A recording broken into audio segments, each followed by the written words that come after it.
Let's talk about the situation with power supply in the country. Now, some of the facts that we have seen and heard are irrefutable. The fact is that a majority of the 135 large thermal-based power plants in the country, that is at least 80 of them, have about 5 days or less than 5 days of coal stock. They should be having a lot more. Up to 20 days is the norm. It is also a fact that demand has surged post the second wave of COVID-19, and every economic activity needs energy. So demand has surged. Supply has not kept up. One of the reasons for that is that imported coal has become very, very expensive.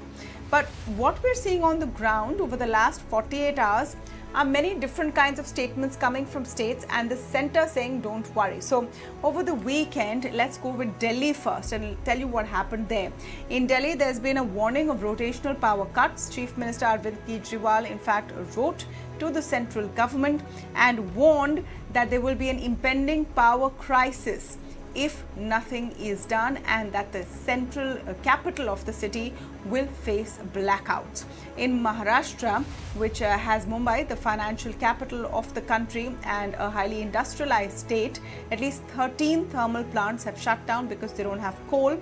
The government over here, the state DISCOM, has said that people should be using power sparingly, especially at peak usage hours. In Punjab, it's a pretty bad scene. 3 hours of daily power cuts till the 13th of October. Coal-fired plants are running at 50% capacity due to shortage of coal. And the Punjab Chief Minister has written to the centre, asked for more allocations of coal stocks. Jharkhand, there are some areas, as per reports, that are seeing up to 6 hours of day in power cuts. Rajasthan is seeing power cuts of 1 hour a day. Kerala also may have to go in. So what is the central government saying? The central government is saying there is no crisis. They're saying that current fuel stock at coal power plant is 7.2 million tons. This is enough for 4 days. More replenishments are coming. Coal India has 40 million tons, so nothing to worry. And any fear of disruption in power supply is entirely misplaced. Having said that, there was a high-level interministerial meeting today in the capital to look over the power situation. My colleague Prakash covered that meeting. Here is his report. See, the coal supply situation in the country has reached at a very critical level. Many states are now, facing a huge power shortage. They are requesting central government for their immediate intervention. Today, we have seen several rounds of meeting within the ministries to improve the situation. But among the most important meeting that was taken place with the Home Minister himself. Power and Coal Minister was present in the meeting with their senior officials. And we are given to understand that the Home Minister was briefed by the Minister about the current situation and the decision that has been taken place recently to improve the situation. We are also informed that the Coal Minister has given a presentation saying that how the coal supply situation is improving to the power plants, how the supply has increased more than 24% in comparison of last year, and how the most affected power plants are being given priority.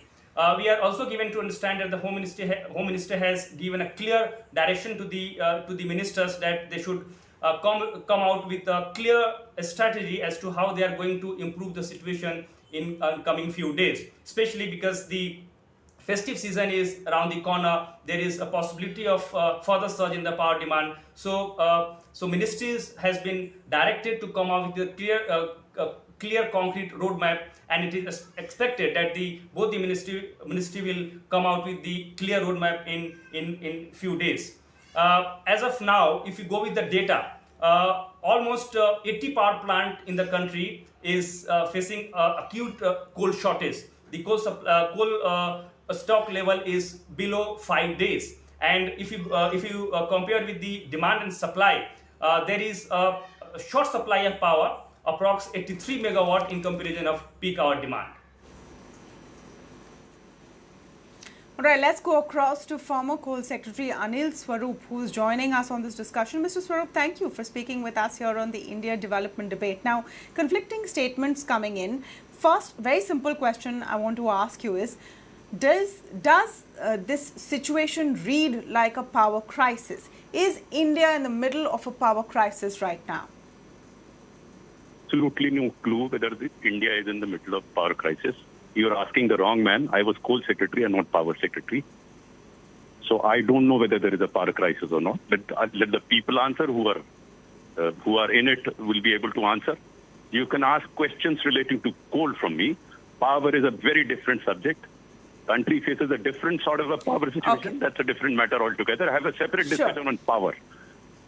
You've called me as former coal secretary or former power secretary? Yes. You are right, sir. You were former coal secretary between 2014 So and ask me questions on 2016. coal and not. I'm asking in the context of the coal shortage. You are technically correct. Sure. I'm asking you in the context of the coal shortage that we're currently seeing. Is there a coal shortage? Because states say their power plants, their thermal power plants, don't have enough coal. Some of them are shutting down and hence they have to go in for load shedding and power cuts. On the other hand, the central government says that we have adequate coal supplies. Why would a situation, in your view, arise like this? You are asking wrong question to a wrong person. Whether there is a coal shortage or not, that the state or center will decide. How can former coal secretary decide there's a coal shortage? I can tell you the reason for a shortage if there is one. But if you ask me to explain whether there is coal shortage or not, I'm a common citizen of this country. A common citizen doesn't know whether there's coal shortage or not. Even a former coal secretary will not know whether there's a coal shortage or not. So you're asking me the wrong question. Okay. The question that you should probably ask me is, if there is a coal shortage, what could possibly be the reason for this coal shortage? And I can answer that. No, absolutely. I'll come to that question because obviously we are trying to understand. The reason I'm asking you this question first, and I want to highlight this to our viewers, is because we're getting conflicting statements between state governments and central governments today, which is befuddling to the common viewer who's watching. But anyway, if you're not comfortable talking about that, that's fine. Let us come to now what we have been seeing. The coal shortage. And yes, the central government also says that there is a tight situation because of an increase in demand and the monsoons which seasonally impact coal production. Do you see this as the primary reasons for the coal shortage we may be facing right now? Yeah, absolutely. Now that you talk of reason, the immediate reason for apparent coal shortage is the unseasonal rain, the increase in demand as a consequence of post-COVID recovery of the economy, and international increase of prices. This is the immediate. But you have to look at why there is, you can't do much about the demand side management of coal because it is determined by factors beyond the control of Coal India or Coal Ministry. You have to look at reasons that are within their control. The problem that we face today is an account of stagnating coal production by Coal India, which has stagnated to around 600 million tons for the past 3 years. That's the problem. Why didn't coal production grow at the rate as it was growing between 2014 and 16 when there was record production and we had sorted out all the coal problem? The reason was very simple. Number one, in 2017 when the tenure of the CMD of Coal India was over, new CMD or regular CMD was not appointed. For 1 full year, there was no CMD. So all the momentum that was built between 2014 and 16 was totally lost. Even today, I don't know whether you're aware that some of the subsidiaries do not have CMD. BCCL, Bharat Coking Coal Limited, does not have a CMD. There is a common CMD for the Northern Coal Limited and Mahanadi Coalfield Limited. If you don't have top personnel sitting there, how do you expect increase in coal production? The second point is, Coal India had reserves of around 35,000 crores in 2015-16. These reserves should have been utilized for expansion of existing mines and opening of new mines. I don't think this money was used for that purpose. Most of this money was taken out by the government as dividend. Third, the coal mine managers who are supposed to do coal mining and plan for coal mining, in 2016 and 17, they were digging shitholes for the Swachh Bharat mission. It's a joke, but it's a fact. A large number of mine managers are doing that. Fourth, Coal India was pushed into investing in fertilizer plants. Now, these combination of factors have led to stagnation of production of coal. Of course, there are other factors also. Non-Coal India production also did not pick up because the facilitating mechanism that was created in 2015 of a coal project monitoring group to enable faster clearance of environment faster acquisition of land. That was, I don't know, it has become defunct. It's not working. So government will have to play a role of a facilitator. Let me tell you that between 2014 and 16, when coal production shot up to record levels, not a single meeting was convened at the central level. All meetings were held in the states. Now, as ironically, all the coal exists in such states which are ruled by opposition parties.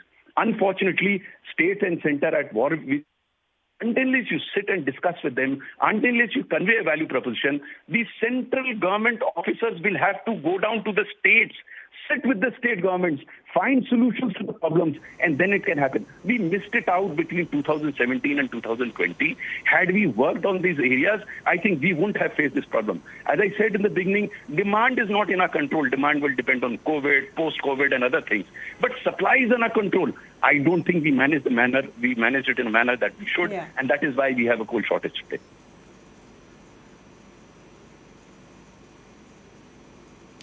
The very important, observations that you've made. Does it point to perhaps mismanagement of the way coal was being produced and distributed in the country? Because today we're also hearing one, argument that it is state discoms who have not stocked enough coal, that they're supposed to be stocking coal for an X number of days, but they're just not doing it, and that responsibility lies with the state government. So it's become a bit of a tutu meme. That's why I hark back to my first question. People watching this are wondering, okay, what is happening? So is it also part of the problem that state discoms are just not stocking as much coal as they should have? Is there any merit to that accusation which is being used today? This could be, because I don't have the data of the stocking of state governments. If they haven't stocked, they should have stocked. But when you are faced with a crisis, you don't indulge in tutu meme. In 2014, we were faced with exactly the same sort of a problem. But we didn't indulge in tutu meme. We didn't fight with states. We sat down with them. It's a common problem for the country. If power is not made available to citizens on account of shortage of coal, it's not the problem of the state government or the central government, it's the problem of the country. I think the whole attitude has to change. This whole attitude of blaming each other will not bring us to solutions to the problem. The problem can be solved. There is a historical precedence not very long ago. In 2014, the problem was actually solved. And we were in a position to even export coal to Bangladesh, after having witnessed a situation where more than 30 power plants were supercritical. In 2016, not a single power plant was critical. How did this happen? I think the government should study what led to that. And one of the major factors was working in cooperation with the state governments. No tutu meme. Sit down with them. Let the central teams travel. In fact, when I say central team, I used to travel as Secretary Government of India to each of the states once in 2 months and sit down with them, because going down to the states meant that I could interact with a large number of officers. In fact, on video conference, we used to have district collectors who were in charge of actually land acquisition. So we had very intensive discussions through the day, taking each issue, not treating as a problem of center of the state. It is a problem of the nation. I think my assumption is, and I don't know whether I'm right, there is a bit of a problem with regard to supply of coal, in the sense that the production has not met the desired levels. If that be the case, let us sit down with cool head, sit with the state governments, work out a strategy, not as adversaries. The biggest problem that I face in coal today is, if you look at West Bengal, Odisha, Chhattisgarh, Jharkhand, Maharashtra, all are ruled by opposition-ruled states. No, you can't keep fighting with them, because I keep saying jokingly that center is a fiction. The real action lies in states. You have to sit with them. You have to discuss with them.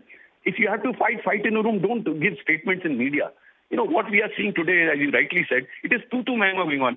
Does it help? I don't think that will help.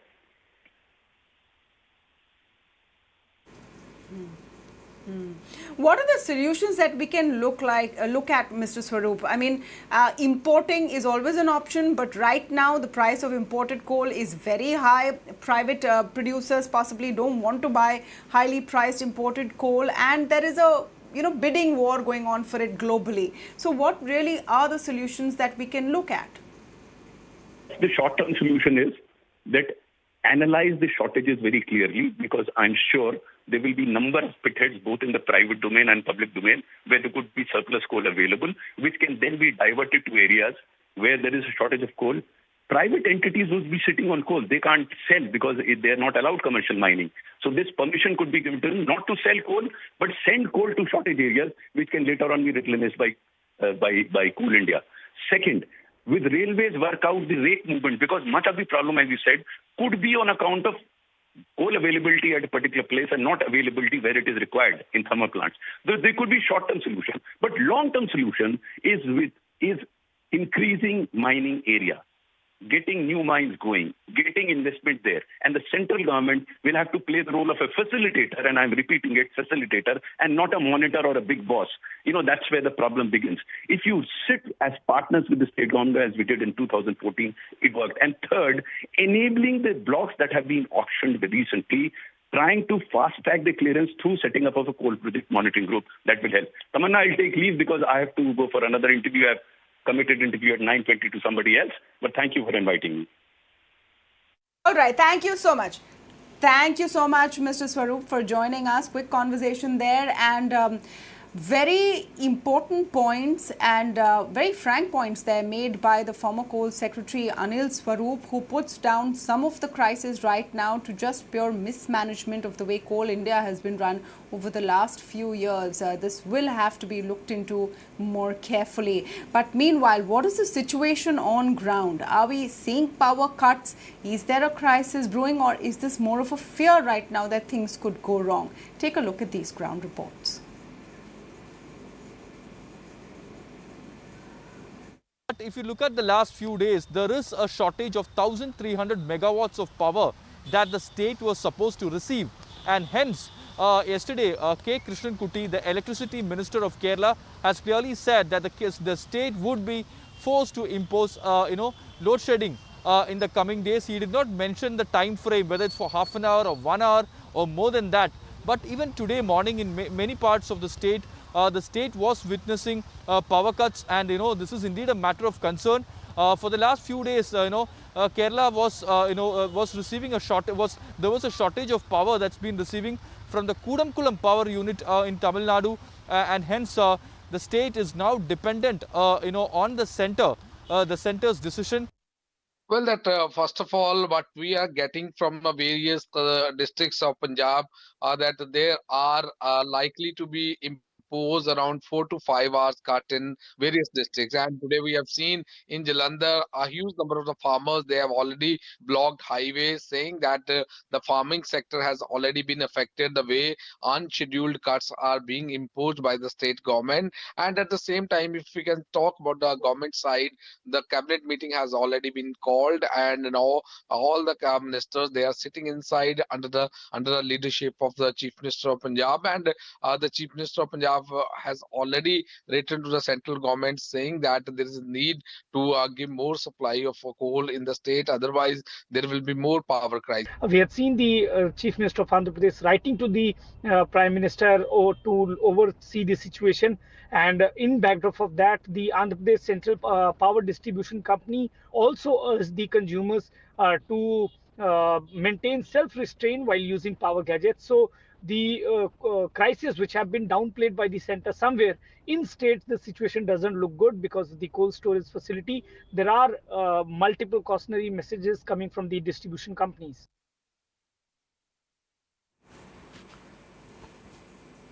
The big bull Rakesh Jhunjhunwala's airline, Akasa Airline, has got the nod, the NOC from the Ministry of Civil Aviation. It is likely to start operations by the summer of 2022. Utkarsh Chaturvedi joins us with more details. So, Akasa was really waiting for the NOC to come in to really strike a deal and then go for the OTP. AOP when it comes to the DGCA. Now this was important. In fact, this took a bit more time than what the company expected. In fact, what my sources tell me is that the company was very close to strike a deal, but they wanted to get done with the NOC and then move ahead with the deals. But remember, while we keep speaking about Boeing, the way these aircraft deals are done is you speak to both the people, and there are times you make an impression that you're speaking to one so that you get a better cost. So till the time the deal isn't not done, the deal isn't done, whether it be Boeing or Airbus. But at this point of time, the inclination is Boeing, is what we have been told. Their idea is simple: start with smaller aircraft, but make a big order, get a good costing in line because of the current COVID crisis, because the lease prices have really gone down, and that is something which the airline wants to make the most of it. So the initial contract which they sign, they save a lot of money and they do good contracts. That's the idea at this point of time, when the airline was born also in COVID times. Now going ahead, this will give them a lot of clarity on how to move, when to move, and as you said, summer 2022 is the timeline, the summer schedule which they are aiming at. So within say a month or two, they will be they might be in a position to announce the partnership with Boeing 737 MAX if that goes through, or the other option is always Airbus A320neo.